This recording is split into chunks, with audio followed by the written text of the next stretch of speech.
Привіт всім скейтерам! Сьогодні будемо з вами пробувати новий дизайн. Справа в тому, що багато було коментарів саме з цього приводу, що люди не впевнені в безпечності катання на SUP.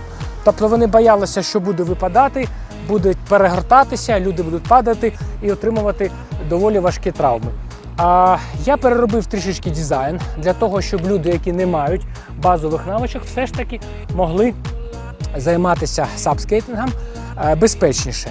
Тому цей дизайн такий, бачите, цікавий, достатньо доволі цікавий дизайн.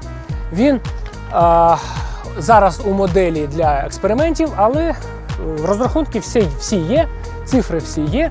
Я думаю, що колись зробимо красиву модель, яку виробляє фабрика. Не я особисто, десь там у гаражі, як Стів Джобс, ну, вибачте за таке порівняння, але все ж таки хочеться, щоб воно працювало.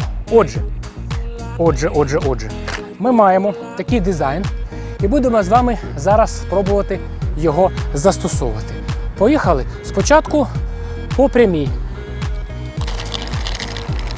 І поворот. Поворот. Інший поворот. Інший поворот.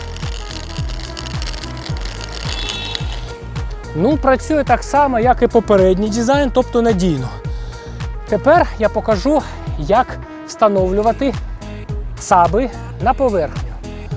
Встановлюємо саби, руки прямо, потім перегортаємо в зручне положення для проходження прямі.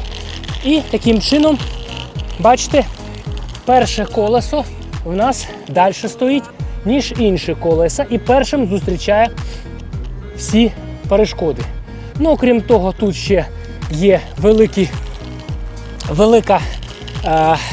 зазор надійності, в тому сенсі, що і інші колеса також виставлені саме так, для того, щоб забезпечити максимальну безпеку при можливому наїзді на якісь предмети. До речі, зараз ми з вами це спробуємо і перевірити. Для порівняння спробуємо, як воно було раніше, коли колеса знаходилися на одному рівні, оба колеса. І так, пробуємо.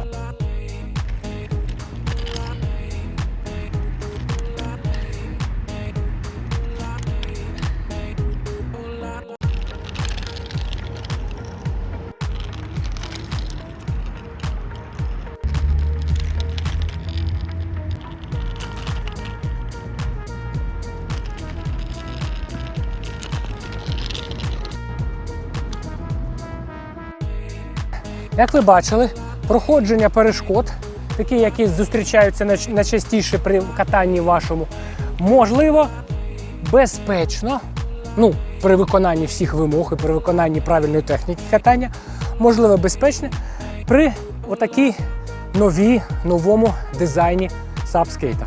Ці сапскейти, дизайн цих сапскейтів предназначений, перш за все, для саме райдів, для даунхілів, по дорогам, по трасам, які ви, бачите, мало не впав на 125-х колесах. Тобто тут можна впасти і просто на звичайних роликових ковзанах. От подивіться. Їду і мало не впав. Тобто на ковзанах можна впасти навіть, а на сабах впасти не можна. Отже, це при виконанні технічних вимог, при виконанні правильної техніки катання, падіння на сабах є мінімізованим. І падіння, звичайно, на звичайних роликових ковзанах може бути таким же, а може і більше небезпечним. Тому мої шановні критики, які казали, що це дуже-дуже небезпечно, якщо не володіти катанням, якщо не виконувати правила користування саме нашими сабами, можливо, буде і падіння.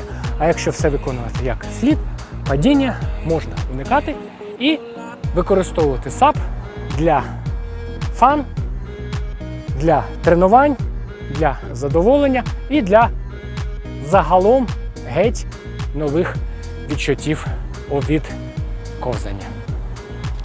Пока!